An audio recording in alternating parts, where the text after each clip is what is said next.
Hi guys, in this episode of the Nostalgia Trip, I'm finally gonna be coming back and continuing with my reactions to one of the most entertaining shows that I've actually been covering on my channel, Fullmetal Alchemist, the 2003 series. But yeah, before we get into the reaction though, as usual, I don't want to remind you that you can get a full-length version of these reactions over on my Patreon or onto my Ko-fi account, where by subscribing at the specific tier I've created for it, you get access to pretty much all of my full-length reactions. Let's get into the actual content of the reaction, which is my reaction to episode 17, House of the Waiting Family, and episode 18, MARCOH'S Notes. So if I remember correctly, the last couple of things that we got before I had this interruption in which I wasn't reacting to the show was the episode with the older brothers Elric, and the episode where we again are facing off against the guy with the cursed hand or something, who could kill other alchemists. And yeah, I haven't really bothered to really look back on my reactions on the last couple of episodes, so yeah, I might be forgetting some things and might take a while for my brain to remember everything, but hopefully it's not gonna take too long. So yeah, without further ado, let's get into episode 17, House of the Waiting Family, in 3, 2, 1.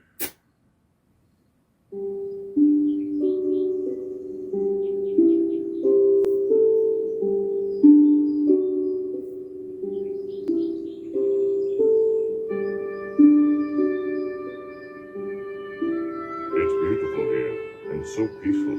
Yeah. Were they traveling? I think I remembered something about them traveling. Has it really been that long? You mean you haven't come home once since you left? Yeah. Can't really come home to a place where there's no family waiting for you. I'm serious, Ed. I want answers. How did you wreck the best automail I've ever made? I put my heart and soul into that. He didn't break it, somebody broke it off of him. Busted up too, and steel doesn't shatter on its own. You've been getting into some real trouble. No, I mean, ask Ed. Yes, I was wrong, Pipsqueak. You actually have gotten taller, at least by an inch. Don't say pipsqueak. You're off balance. We'll need to make some height adjustments to your leg while you're here. And of course, the new arm will have to be built from scratch. Listen, I know I'm asking a lot, but can you finish it all in a week? We don't have much time. As the unfortunate result, they do get pulled into a wide range of troubles from time to time. But it's all right. You take my word for it. Those boys are strong. Stronger than you can even imagine. Really? Just bear with us, Ed. I mean, just the simple fact that they've lived through that shit, I feel like makes them really fucking strong. I still feel like we're wasting too much time here. We've got to get back to Central and find Marco. You know, you're a very impatient person, Ed. But don't you think we should relax while you can? Things probably aren't going to be easy when we get there. You know, I can kind of relate to both of them wanting to bring back their dead mom. Mrs. Rockwell. Thank you. That's nice. Because, like, But you know, you're I would do the same. staying with us. Due to the kind of relationship that I have with my mom, which is very Training is close, essential for a soldier. I would do the same thing. It would break my heart And that makes me to lose her, you know? That girl over there, who is she? Oh, that's Nellie. You know her.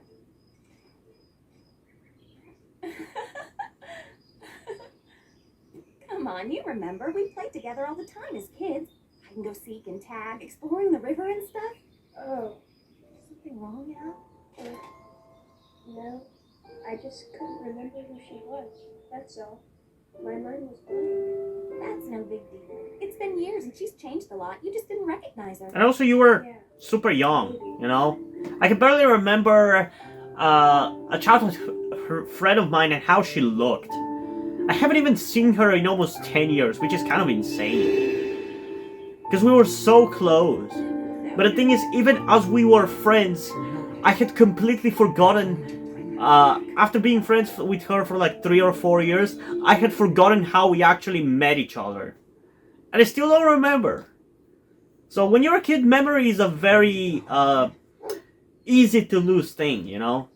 So listen, now. There's this thing saying something I've been meaning to tell you for a long.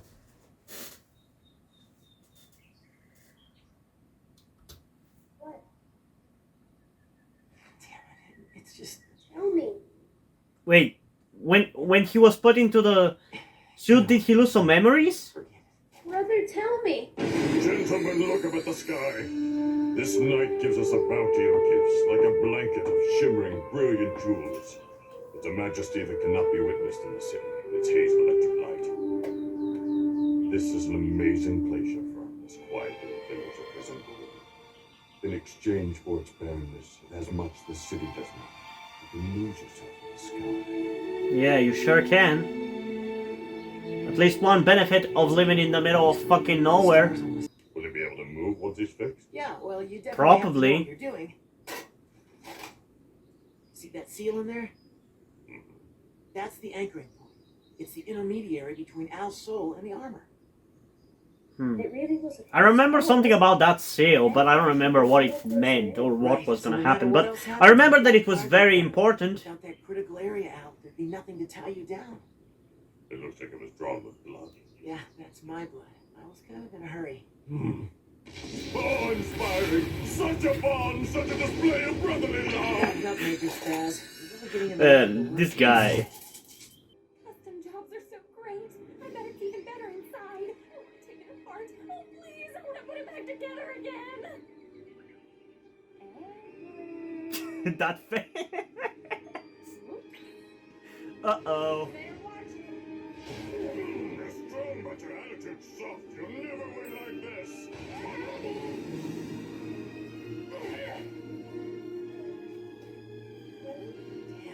Damn, they actually beat him. Good job, brother. You've got no home, no family. The only thing that makes sense is moving forward. But I'm still wasting all this time here looking back. What's wasted? How can you say that? What about Grandma and me? We're a home that's always been here. Why do you want to keep shutting everything out? Don't be dramatic. What the hell are you getting teary about anyway? Because you won't. Neither of you will after all this time, so I'm crying for you both. Okay. That's one way to put it, I guess. Where could they have gone? Didn't you tell them that we were having dinner? Did they leave You already? needn't worry about them, Winry. I'm sure they'll be along shortly. We just have to wait for them to return like we always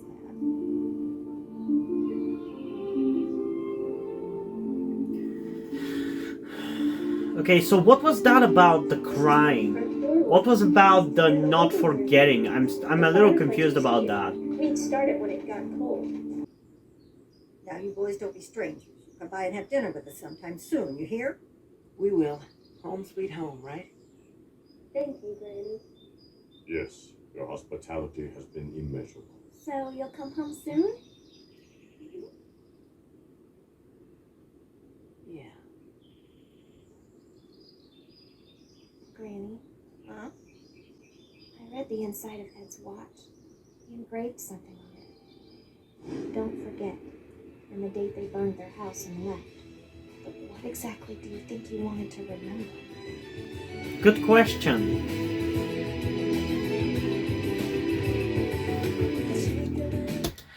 Okay. One thing I want to say right off the bat. After starting to react to longer shows and like live action TV series, which are typically 48 minutes per episode, these 20-minute episodes of the cartoons that I react to seem really like nothing, and like they fly by with like 100 miles per hour. Like this felt like nothing, you know? It was nothing in terms of whether it felt like it was like going too slow. Yeah, not a big fan of this filler episode. It very much is a filler episode, by the way. It's an episode in which they fix up Ed and Out where they were 2 episodes ago. And like I said, it is kind of annoying for this to be the episode with which I jump back into reacting to this show, because it doesn't really make me excited to continue. But good thing is we do 2 episodes per reaction, so hopefully next episode is going to be a little bit more entertaining. Even if it's not, I'm still planning on reacting to at least 8 episodes today, so I think we're going to be fine. But yeah, there's not even much to talk about in regards to this episode. The most we get is with the Ao losing his childhood memories stuff, which I don't understand what that's about. Maybe we'll get an explanation later on, but it's clear something is being hidden by Ed, and it might have something to do with when they burned their house, especially because he's written on the watch, "Don't forget." So I'm curious what that's about. Maybe he had to sacrifice something of his, like some memories of his, or maybe of his brother, to actually bring his soul back and attach it to that metal suit. I don't know, that would be my prediction, but whether that is the case or not, I guess we're gonna find out when we find out. But yeah, there's just simply not much to talk about in regards to this episode, but I did enjoy seeing Winry again. She's a fun character, and I really ship her and Ed, so hopefully they'll get together. I don't remember whether they do get together or not, but again, I haven't watched this show in legitimately like fucking 15 years, so forgive me for not remembering everything. Thinking back to when this show originally aired, including the movie, which I've seen a little bit of, it genuinely feels like a fucking lifetime ago. And it kind of is, because I'm 22, I will be 22 in 2 months. And the last time I watched anything to do with Fullmetal Alchemist must have been like 2008, so like 15 years ago, which is a lot. But yeah, in regards to a rating for this episode, I'm gonna give it a 7.2 out of 10. Not bad, but not great for sure. Hopefully next one is gonna be a little better. Judging by the title being MARCOH'S Notes, I expect that it's gonna be better because it's a little bit more plot relevant, if I remember correctly. So yeah, I don't know. Without further ado, let's get into episode 18, MARCOH'S Notes, in 3, 2, 1. It can't be. What? Someone there. So you're him? What are you here for, scarred man? You look like her, but that couldn't be possible. Look like who? I thought she looked like somebody else, not in connection to this guy. Let me guess. You've come here to take care of the Fullmetal Pipsqueak, haven't you? But we can't have that. We have our own special needs after all. He has to keep searching for the Philosopher's Stone. You're using the boy. Silly. Now I think I've said too much. Who lost? Does that mean I get to be here too? I don't know whose side am I on in this regard.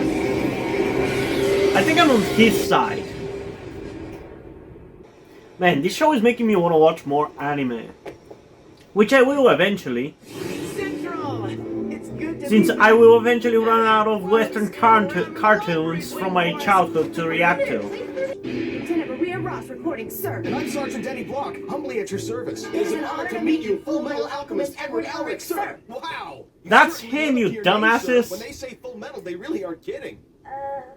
You're talking to the wrong guy. I'm used to it by now. Really, you mean Poor this little Ed. guy? Jesus Christ, that I face!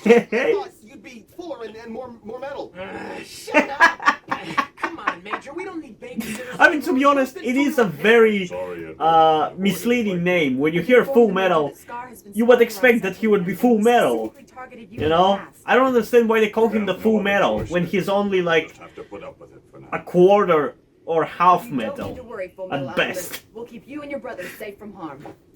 On another note, ever since the death of Brigadier General Grant, the rumor mill's been going crazy. People are saying that you're going to be transferred back to Central soon.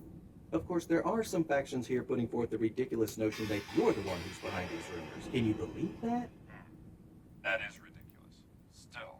A homecoming in Central. It sounds nice. Oh, he definitely is the one who's spreading those rumors. He's such a fucking mastermind. He's just missing the glasses to be the stereotypical anime keikaku guy. Which is why I make this crucial suggestion.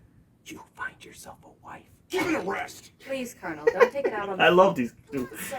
The relationship between these two is so fucking good. They really come off as genuine, like, good friends.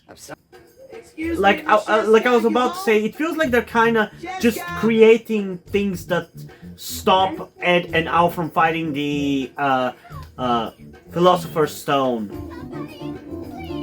It doesn't feel like it's a natural progression of the story like that. I know, just keep digging!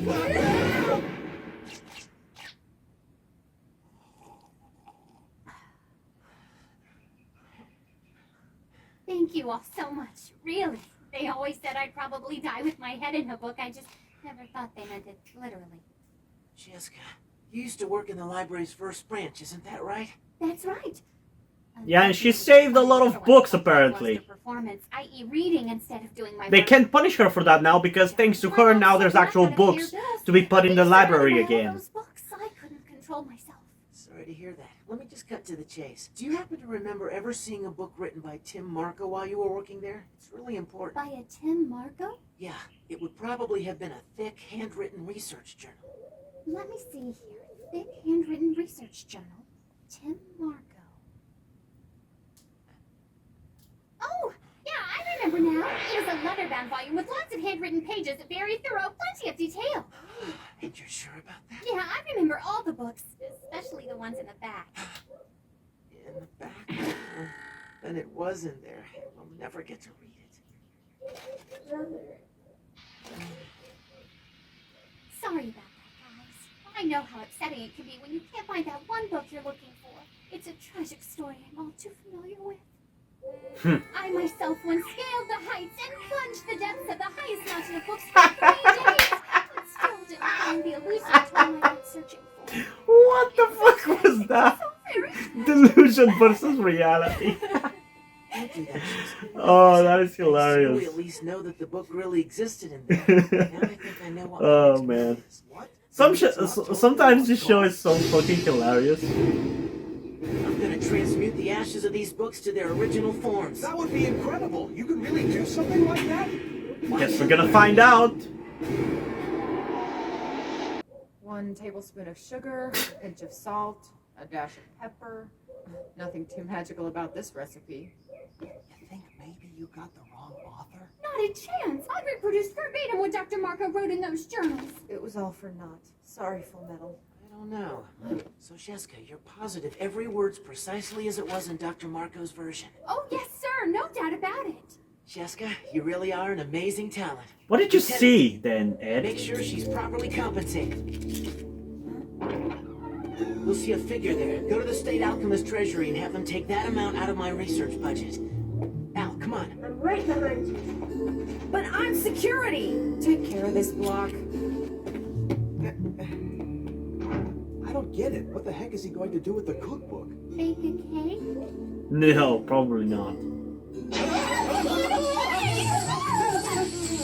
If he can authorize that kind of expenditure, he really must have some reputation. No shit. Sir, wait up! Where are you going to now? We're gonna hole up in the Central Library's main building for now. After all, they've got the best resources for this sort of work. No way. A library was Scar's last mark, and he's still at large. It's impossible for us to protect you in that kind of public venue. Figuring out a way to do your job right is your problem, Lieutenant Ross. Whoa. The Philosopher's Stone is mine. Man, sometimes you're a dick, Ed. They finally got a lead. What lead? A bunch of fucking recipes? Wakey, wakey. So how you doing there, boys? Lieutenant Colonel, what's the matter? Been too busy to come say hello? It's these damn scar spottings lately. Got us chasing our own tails. So Al, did you get the full body repair you needed? Yes, sir. Good as new. They sure are chummy with the Lieutenant Colonel, don't you think? Lieutenant Colonel Hughes, if there were to be an attack here, we could not ensure the safety of these two as we've been ordered. They should return to the command center now. I told you, Ross, don't get in my way. Lieutenant Colonel, as long as Scar remains at large, security of State Alchemist must be a top priority. Sorry, Ed, but I'm afraid Lieutenant Ross does have a point. Don't say that. But then again, this really isn't my jurisdiction. Why don't you take it up with Major Armstrong? No, please, Please, anybody no, but we really don't Armstrong. have to do that. I can't agree with you just giving them a blank ticket, encouraging them to continue despite all of the danger. With all due respect, sir, they're only children. There's more going on here than you understand. Those two children in there have the ability to find something that no one else can. This state's future is in their hands, and as adults, it's our job to enable them. When you have kids... That doesn't sound really responsible, I gotta say, when you put it that way. It sounds even more irresponsible. The future of a country is in the hands of a child.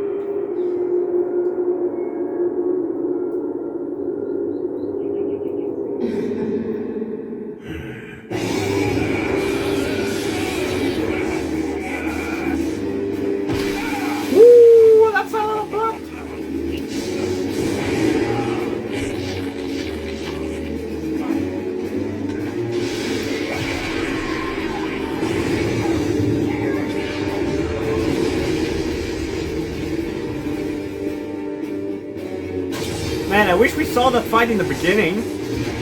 That's pretty fucking cool.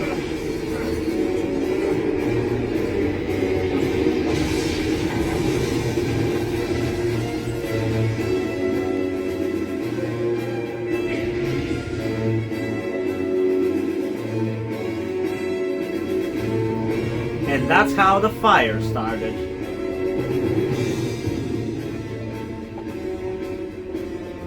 I see. You're homunculi. I didn't know there were still humans. I wasn't sure of what they were called. I thought they were homunculus, not homunculi.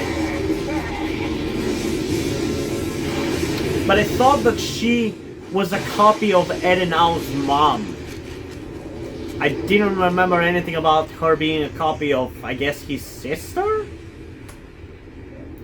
So sad. I didn't get to meet him. Yes, a pity. I would have liked to have verified Marco's research journal, but I guess it makes no difference now.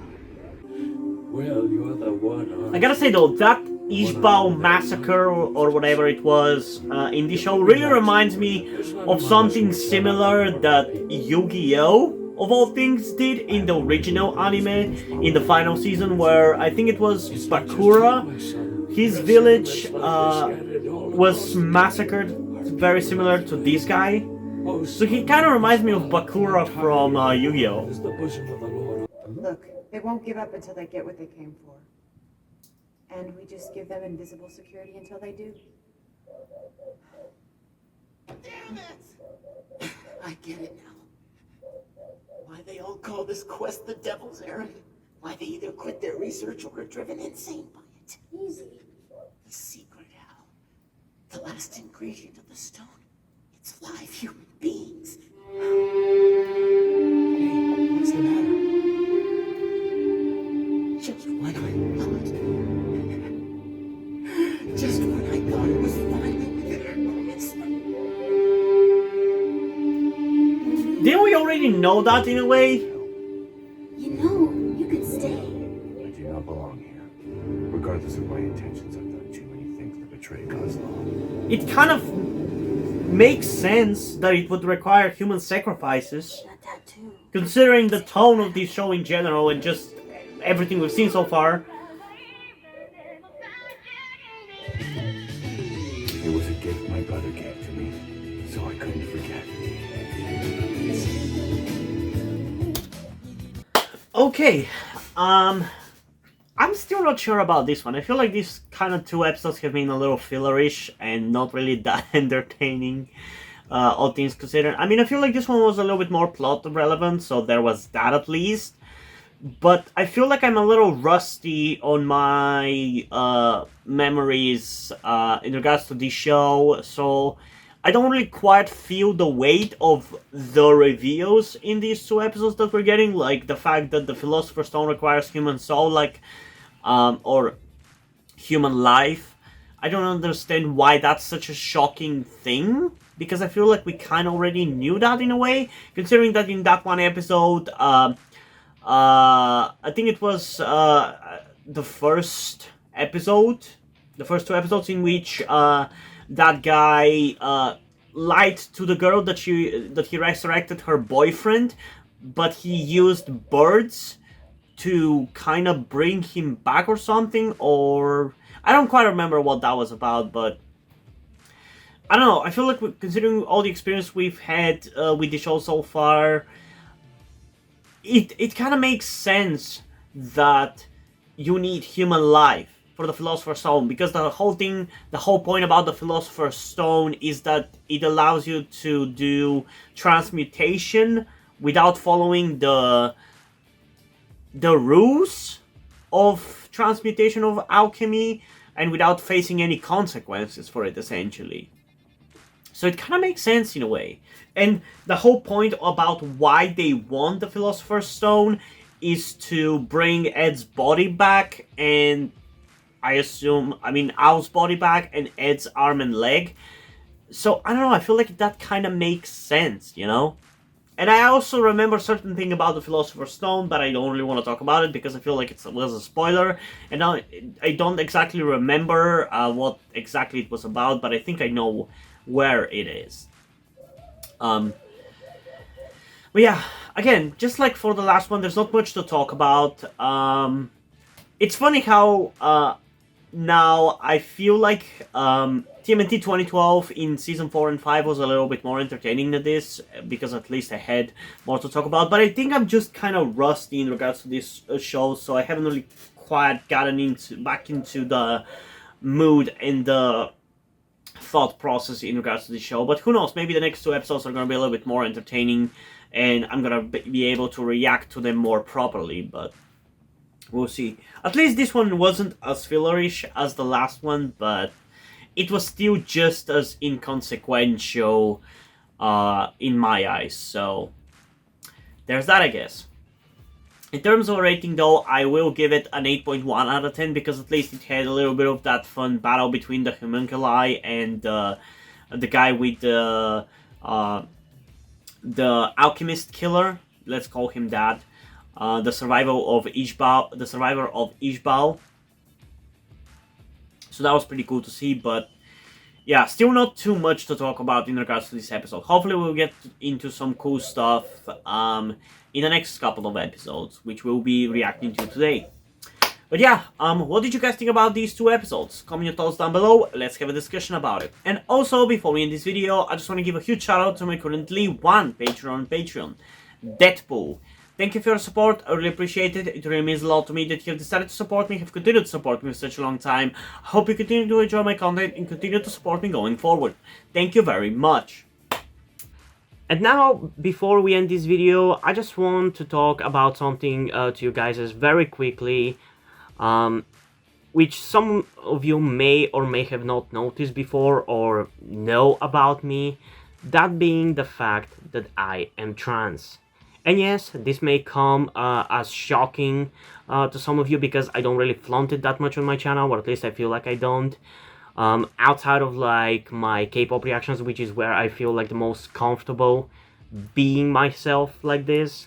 And yeah, I am in fact trans.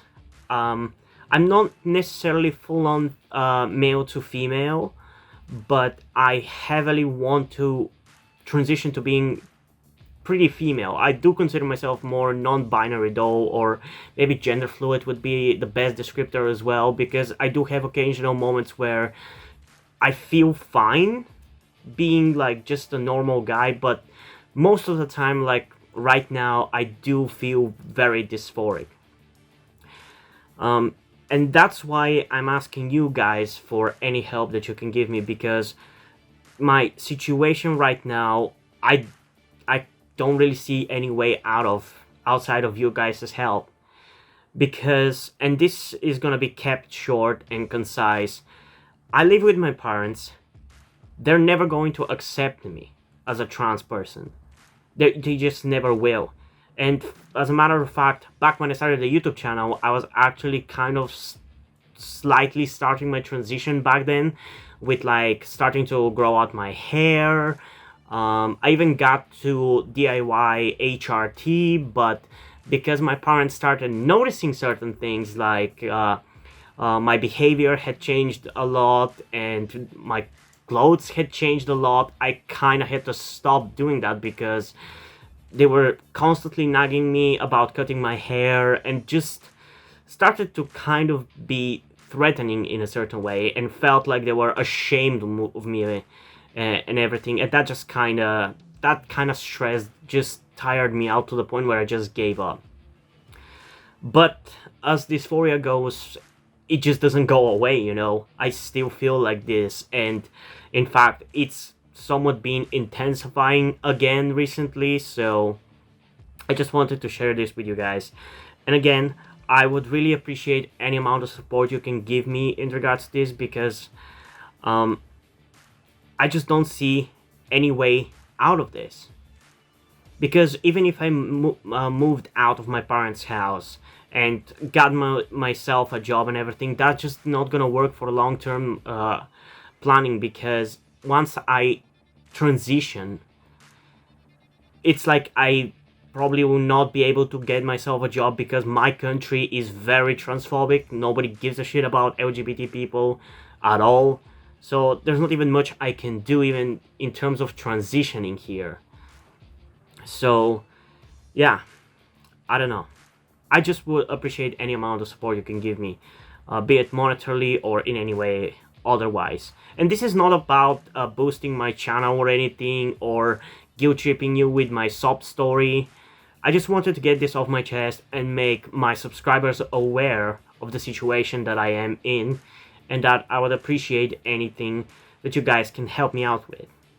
It would mean literally everything. Like, for example, a friend that I made after starting this YouTube channel, my good friend Yuri, has been helping me out a lot. And I genuinely might have not been here if it wasn't for him showing up and befriending me. So yeah, this just went a little bit longer than I intended, but I would just really appreciate anything you can support me with. That's kind of ultimately what I'm trying to say. And yeah, hope you guys enjoyed this video, and if you did, please leave a like and subscribe. Also, check out the links in the description to my Twitter if you don't follow me over there, and to my Wattpad where I post my stories, because in addition to doing all these videos for my channel, I'm also a writer. And if you enjoy my stories or simply enjoy my videos, you can head over to my Patreon or to my Ko-fi account, where you can pledge support and help get the channel going, help support me so I can keep writing stories you enjoy. But if you don't want to do it, that's completely fine. You can still help me out in other ways, like liking this video, subscribing to the channel, and especially sharing this video with someone who you think might enjoy it. And I think this is pretty much it for this video, so hopefully I'm gonna see you in the next one. Bye!